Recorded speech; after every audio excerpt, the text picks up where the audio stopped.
longer time period. In fact, we looked back at the last 22 years, and back at the time, in the last set of projections, seemed to be a reasonably plausible, representative view of fairly recent history in terms of setting an assumption for the future. But the guidance that we had made this time was that longer term, 22 years, was less likely to result in a plausible assumption. Basically, it recognised that the world has changed quite a bit, as you suggested, over the last few years, and that longer time series, 22 years, was less likely to provide a representative basis of a future assumption, whereas looking at a slightly more recent period, 10 years, was a more sensible thing to do. So your projection has the population of the UK increasing by nearly 10% over the course of 15 years between 2021 and 2026. Is that sort of rate of population increase unusual historically? That rate of population increase is probably similar to what we've seen over recent years, actually, around about 10% population growth over the next 15 years projected is not too dissimilar to what we've seen over recent years. However, what is different and what's driving that population change over the next 15 years, we're projecting that over 90% of population growth will be the result of net migration. People arriving in the UK and departing the UK, and less than 10% is projected to be the difference between birth and death. Whereas if we look over the last 25 years, we see that net migration accounted for around about 60% of population growth, whereas the change between birth and death accounted for around about 40% of overall population change. So in absolute terms, the future projected not more likely than what we've seen over recent years, decades, but what's driving this population change is change.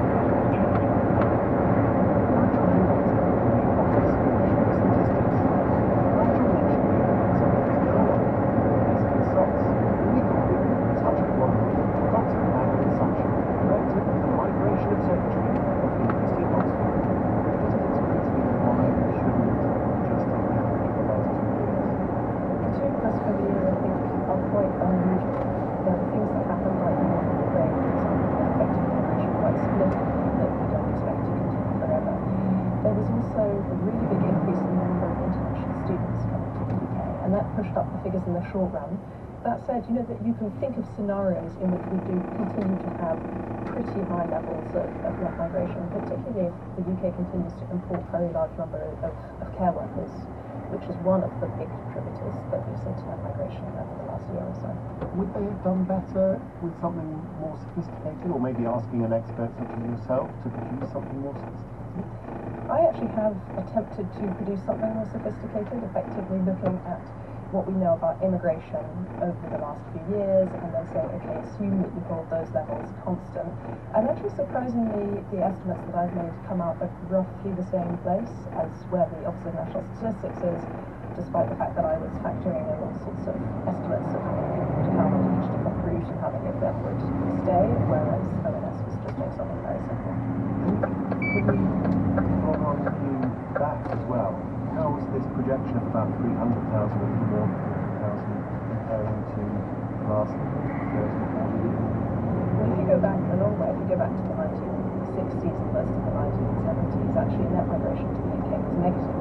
And the reason for that, we did still have some people coming from abroad, but a lot of British citizens were leaving, so we had more British citizens leaving the country than coming back. And it's really only since the 1980s and 1990s that net migration has been consistently positive, and then of course it was much more positive starting around the time of EU enlargement, around about 2004. And obviously when people think about net migration, they are much more likely to think about people coming from other countries. Obviously back in the day after the war, it was the Windrush generation, and then people coming from India and Pakistan. They don't tend to think about the Brits, but actually in the long history of British migration, emigration from Dr. Madeline's assumption of Oxford University's migration research. Thanks also to Nigel Henretti of the Office for National Statistics.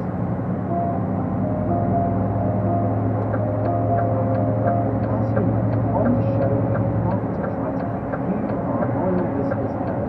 So just remember that if this next item you've brought it upon yourselves, you may remember that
actually at the time NHS said it was £40 a day, which gives an estimate of the strike costs overall to the NHS.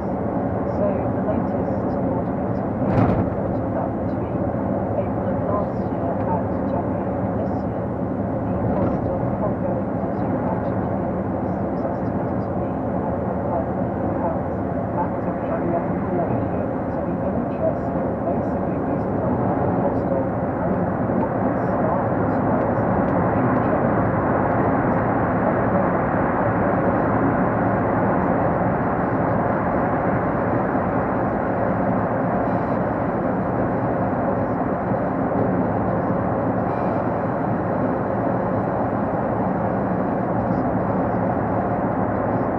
So there's a bit of a range of estimates.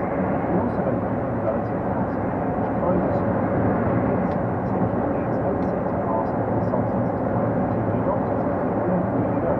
What we don't know is the cost of strikes might change.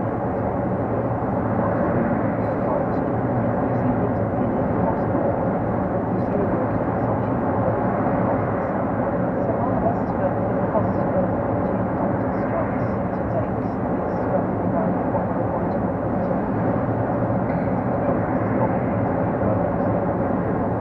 No, that's true, but also sort of assuming that all of these strikes across different staff groups per day cost the same does still pose a problem. Because I think it would be reasonable to assume that actually as many consultants would be able to cover what junior doctor strike is, especially to Cleveland. And consultants are somewhat highly paid in the NHS, so the absolute cost of pay that they would be able to pay is relatively high.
Much money at all.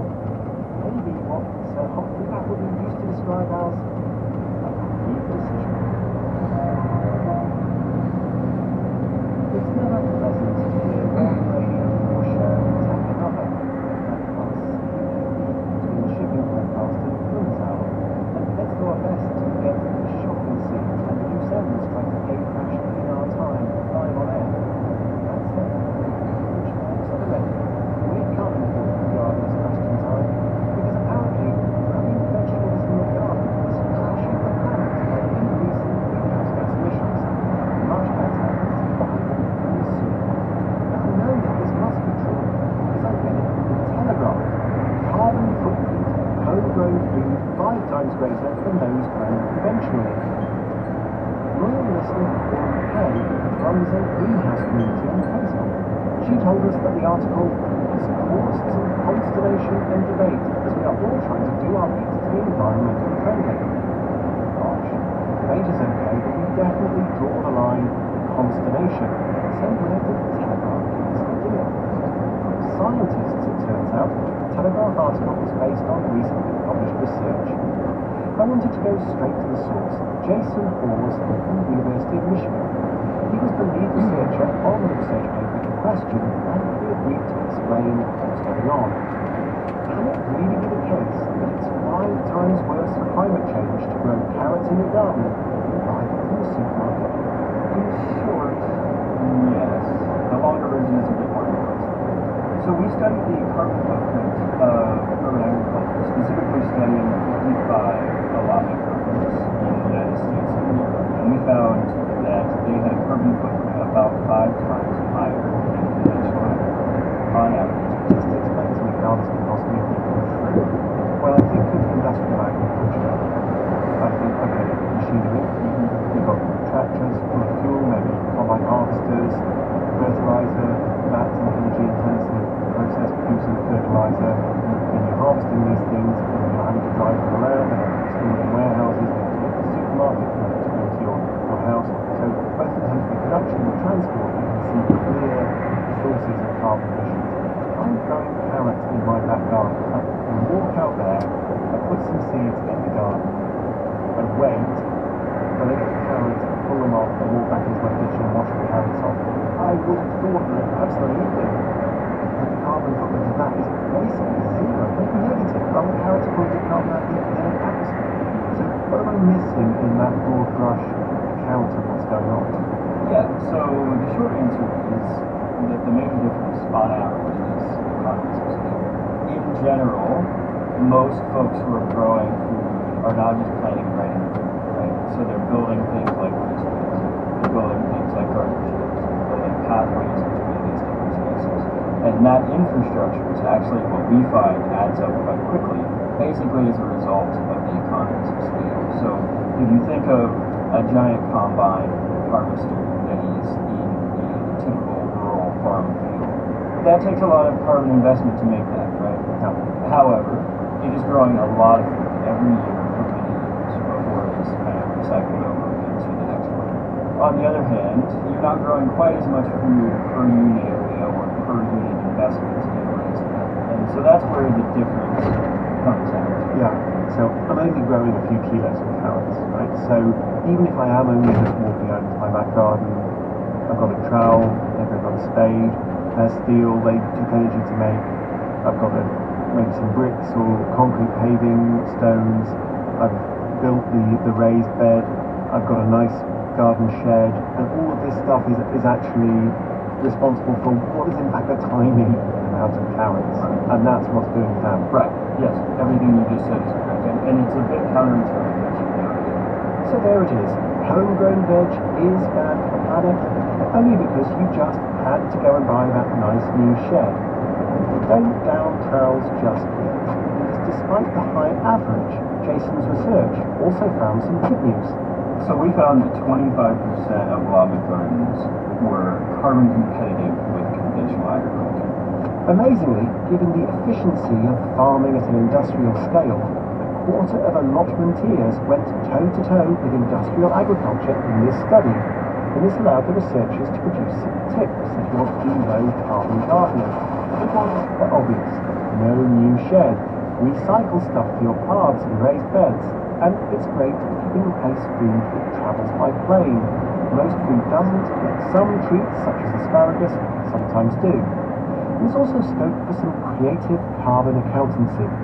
If our community gardens, for example, spend more time focused on social products, the sort of environmental education or health benefits, then more of the carbon footprint should be ascribed to those social products, right? And less of it then would be ascribed to food.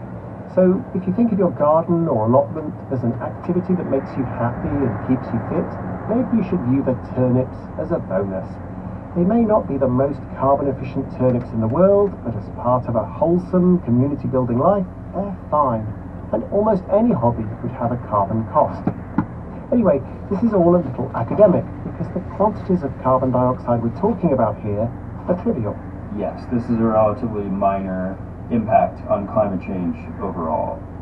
So, gardener's question time. We're prepared to let it go this time, but we will be keeping an eye on you. Thanks to Jason Hawes from the University of Michigan. Before we leave you, I wanted to say a word about one of the people we call a friend of the program, Adele Groyer. Adele was a regular contributor to More or Less during the pandemic, using her skills as an actuary to help us and you understand the facts about the virus and its impact on the UK. Last week, Adele Groyer died, far too young, of cancer. Her colleagues on the COVID Actuaries Response Group have praised her informative, calm and empathetic commentary and her sense of humour, which seemed undimmed even by her illness. Sir David Spiegelhalter added that that she was a beacon of calm and sanity throughout the pandemic and earned the respect and gratitude of so many. Adele Goya certainly earned our respect and gratitude, and she'll be very much missed. And that's all we've got time for this week, but please keep your questions and comments coming in to moreless@bbc.co.uk. We will be back next week, and until then, goodbye. More or Less was presented by Tim Harford. The producer was Tom Coles. Now on Radio 4, fancy reducing your cravings and improving your heart health? Let's join Michael Mosley in the kitchen.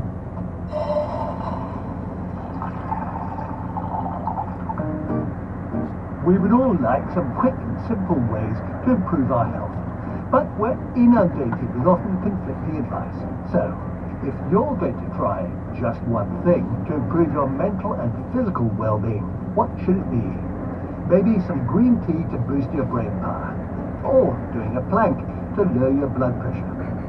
How about some small acts of kindness to benefit your immune system? I'm Dr. Michael Mosley, and this is Just One Thing, where each episode will explore one thing you can start doing today to improve your health or life in ways you might not expect. I'm in my kitchen making dinner, and I've just finished cooking some rice. I used to eat a lot of white rice, but that made my blood sugars shoot up, and that's really bad for my health. So, years ago, I made a swap, which meant that I could still enjoy rice and improve my heart health, as well as giving my gut microbiome a boost. I'm having brown rice instead of white, and to be honest, it tastes so much better. Now, in recent years, carbs or carbohydrates have become a bad guy, and there are some diets which severely restrict carbs, and therefore grains. But for most people, there's no need to severely restrict whole grains, and having them in your diet can make a big difference to your health. Whole grains are in things like whole wheat pasta, whole wheat bread, rolled oats, and even brown rice. Not only do whole grains contain more fiber than refined grains, they're also full of minerals and antioxidants that can lower your blood pressure, improve your blood sugar levels, and reduce your cholesterol. It could even help you live longer. So how about swapping out those refined grains and throwing in some whole ones instead? I'm going to chat with Compton, a clinical support worker for the NHS based in Newcastle, to see if adding more whole grains is just one thing he can fit into his diet. Hi Compton. Hi Michael. Hello there. So how is your diet? Is it sort of white toast and white rice and white pasta and things like that? It's predominantly white, I would say. So what about snacks? I do snack a lot. Blackjacks, chocolate, definitely crisps. Right. So how's your health generally? I think because I'm just finishing off my nursing degree, I'm not anywhere near as active as I should be. My mind's focused on the degree as opposed to focus on the healthy options. That's why I've had the weight gain, unfortunately. At least a stone and a little bit in the last few months. I'm just eating literally everything inside. Okay, well I've got a challenge for you, which hopefully will mean that you're snacking less, eating less, and feeling less stressed. I'm not going to ask you to make major changes to how you cook or what you eat. It's really about swapping out all those refined grains like the instant oat, white bread, white pasta for more whole grains like rolled whole oats, wholemeal bread and wholemeal pasta. And for your snacks, instead of crisps, chocolate, sweets and cakes, I want you to go for wholemeal crackers patch with some cheese. Do you think that's doable? That's definitely doable. Definitely. Brilliant. So I want you to swap in 3 servings of whole grains a day. That's like half cup of brown rice instead of the white rice, half cup of wholemeal pasta, or perhaps a slice of wholemeal toast instead of white toast. Not a problem at all. I'm looking forward to the challenge. I've asked Compton to swap his usual refined grains for whole grains every day for the next week. We'll see how he gets on later. But what is it about whole grains that makes them so good for you? Whole grains are made up of 3 parts: the germ, or core of the grain, the bran, or outer shell, and the starchy endosperm. Refined grains, which is what most of us eat, have the germ and bran removed. I think that is a crying shame, because those are the parts of the grain which are packed with healthy fibers, antioxidants, polyphenols, and even protein and fat. So what are the benefits of eating whole grains? For a starter, they can help trim your waistline. A large review of 15 studies, including data from nearly 120,000 people, linked eating 3 servings of whole grains every day to a lower body mass index. That's probably because the fiber in whole grains makes you feel fuller by slowing down how quickly you digest food and potentially influencing gut hormones like cholecystokinin that makes you feel full. Eating whole grains can not only help shed belly fat, but doing so can also reduce your levels of chronic inflammation. In a study published in 2008, 50 adults with obesity were randomly assigned to eating either refined or whole grains for 12 weeks. By the end of those 3 months, the whole grain eaters had lost far more belly fat than the refined group. But, interestingly, they also saw a 38% decrease in an inflammatory marker called C-reactive protein. The scientists think losing all that belly fat meant they released fewer inflammatory compounds. That could explain why increased belly fat is a key driver of heart disease and type 2 diabetes. So it makes sense that swapping to whole grains can be an effective way to reduce your risk of type 2 diabetes. A Danish study where they tracked people for 15 years found that people who consumed the most whole grains, at least 50 grams a day, had up to a 34% lower risk of developing type 2 diabetes compared to those who consumed the least. 50 grams is a bowl of porridge and a slice of rye bread, which I think is really achievable. And eating more whole grains can cut your risk of dying from heart disease by around 18%. But why are whole grains so good for your heart health? We'll speak to an expert about that in a moment. First, let's see how Compton is getting on.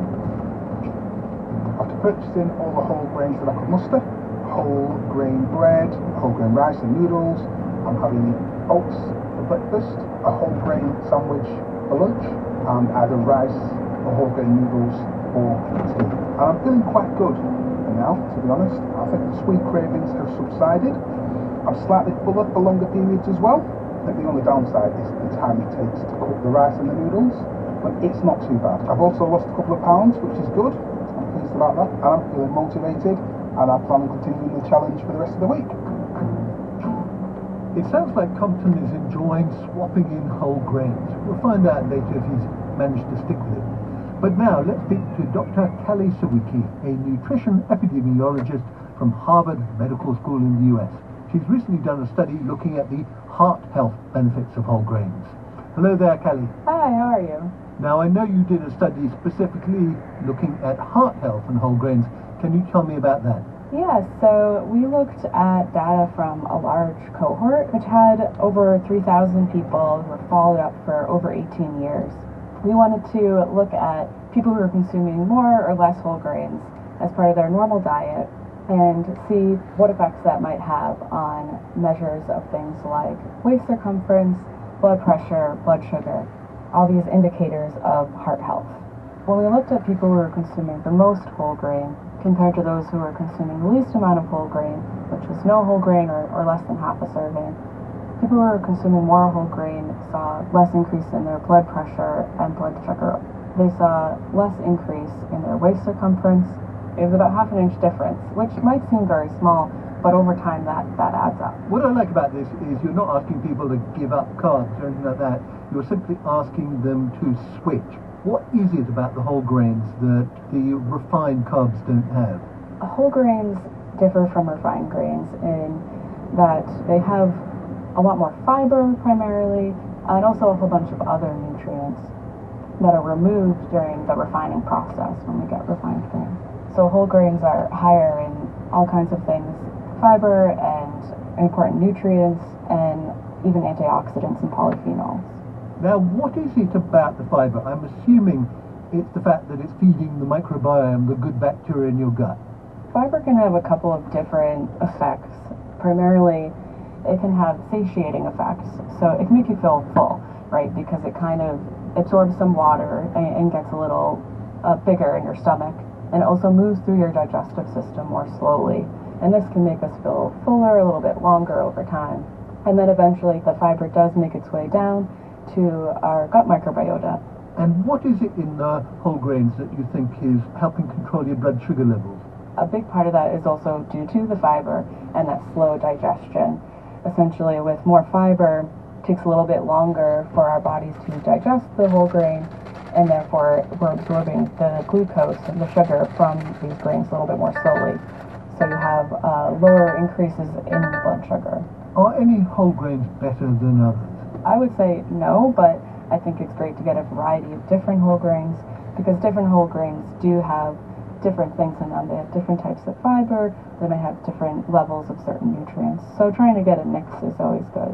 Now, what advice would you give people to increase their intake of whole grains?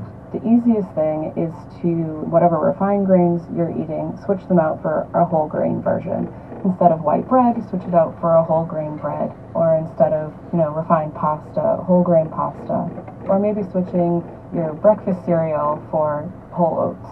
I think that's the simplest, most straightforward way to incorporate more whole grain. Try out some of these other grains that could maybe replace white rice as well, like quinoa or something like that, and have some fun with it. And in terms of, you go into the supermarket, is it fairly obvious when you pick up the food whether it contains whole grains or not? The main thing you want to look at is the ingredients, and you should see, ideally the first ingredient should be whole grain wheat or whole wheat flour, something like that. That's going to indicate that most of the product is whole grain. In some products, like breads and pastas, might use a mix of whole grain and refined grain, but if it's the first ingredient, you're still getting a lot of that whole grain. And certainly if it says 100% whole grain, then that's even better. Oats are usually whole oats. You want to go for the rolled oats or steel cut oats, have more of the intact fiber. Got it. And in terms of servings per day, how many would you recommend? So generally, the most benefit comes from about 3 servings per day. And a serving is really a slice of bread or about half a cup of cooked oats or pasta or rice. So that would be the goal to start with. Absolutely. Another option is to also look at whole grain snacks. So people might not realize, but popcorn is actually a whole grain. And as long as you're consuming popcorn that's not totally covered in butter and sugar, it can be quite a healthy snack. It really is such a simple swap, and it can lead to such big benefits. Now let's check in one more time with Compton to see if he's enjoyed his grainy week. Hi, this is Compton with my final report. I've kept to having the 3 meals per day, making full use of whole grains. Overall, I've been really impressed because it does keep full for longer. To be honest, I haven't really had any snacks of the week as well, which I feel is a very big positive. I've still got the sweets in the car, but I'm letting the kids have them. I'm feeling a bit more motivated at work as well, so it's keeping my mood a bit more elevated. I don't feel as stressed as I used to be, and both myself and my partner have noticed that I'm having a better night's sleep over the last week or so. Yeah, I'm definitely going to be using them moving forward without a shadow of a doubt.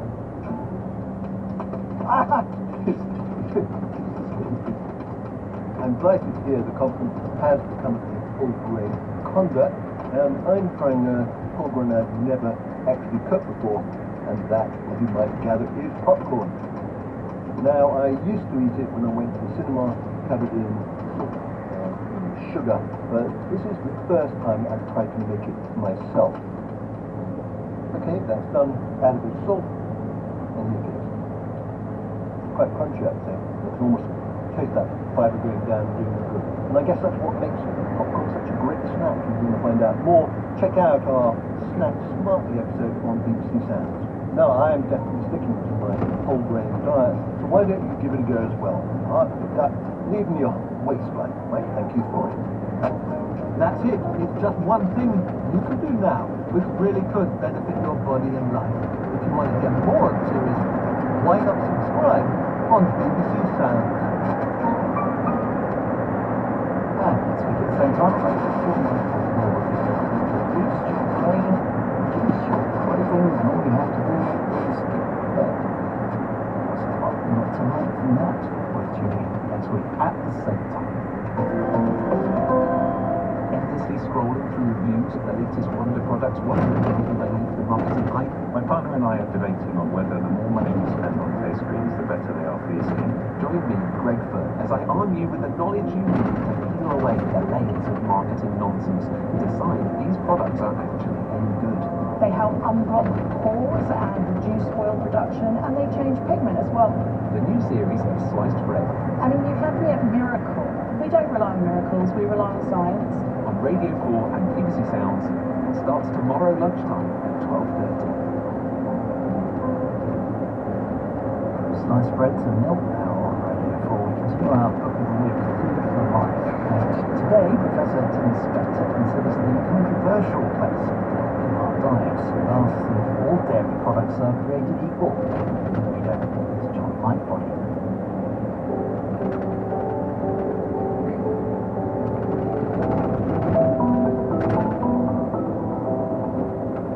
When I was 17, my mother sent me to an acupuncturist and naturopath for my persistent problems with sinusitis, and I was prescribed a dairy-free diet as the expert was convinced dairy products caused excess mucus and allergies. I followed his advice diligently for several years, but had no change in my symptoms or rates of infection. These dire warnings about milk, yogurt, butter and cheese, and sometimes eggs, made me wary about eating dairy for many years, and I was not alone. Fears of allergy and heart disease have made many people give up cow dairy in favour of goat's milk or processed soy, rice, oat, coconut and almond milk. Switch from butter to margarine and give up cheese. In a 2017 survey, 1 in 6 British people said they were either already dairy-free or considering it. Cow's milk is the most consumed dairy product in the world and is cheaper to buy than bottled water. While for most of the last century milk was considered good for children, its benefit for adults has been more controversial. In the 1960s and 70s, it was heavily promoted by the government-backed dairy industry as being an essential high-protein natural food for growth and health. It made your skin smooth, your hair shinier, and could cure everything including premenstrual syndrome. Now, many believe it is an alien allergen. It has fattened us up and is even dangerous for children. After the high-fat food cult took hold, many governments encouraged the switch to less tasty skimmed or semi-skimmed milks. With all the negative publicity, milk sales have been slowly falling in most Western countries since the 1970s. Milk drinking and height are associated across many populations, with the tallest populations in Europe, Dutch, person by the most Scandinavians, being the biggest drinkers. Milk is designed for all animals to